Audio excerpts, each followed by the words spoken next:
واخيرا رجعنا لسلسله التبديلات. اول تبديل هنعمله اهو، هنشوف بعد كده نبدله بايه. تاني تبديل اهو، 2 مغناطيس. يلا ناس شوف. واخيرا رجعنا لسلسله التبديلات بتاعتنا، فاكرينها؟ راجعين تاني ومكملين فيها لسه ولسه هنبدل بقى، ولسه في حاجات كتير.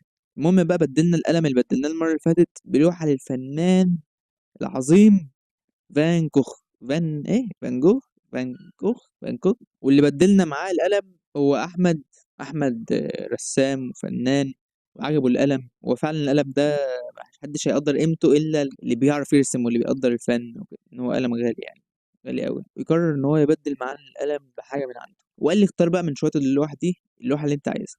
واخترت اللوحه دي وبدلنا القلم معاه. اخيرا خلصنا من القلم ده. نشوف بقى نخلص من اللوحه دي اهي. عايزين بقى نخلص من الحاج فان جوخ. كمان احمد عنده مكان بيعرض فيه لوحاته واعماله الفنيه والرسومات بتاعته. المكان حلو جدا يعني. هعمل له منشن عشان اللي عايز يشوف شكل المكان عامل ازاي وكده. انا اتحمست اكتر بقى اشوف التبديل الجاي بقى هيكون ايه. يلا بقى نشوف اللوحه دي هتتبدل بعد كام سنه. بقالنا اعملوا بقى فولو عشان تشوفوا التبديلات الجايه والفيديوهات الجايه وبس كده.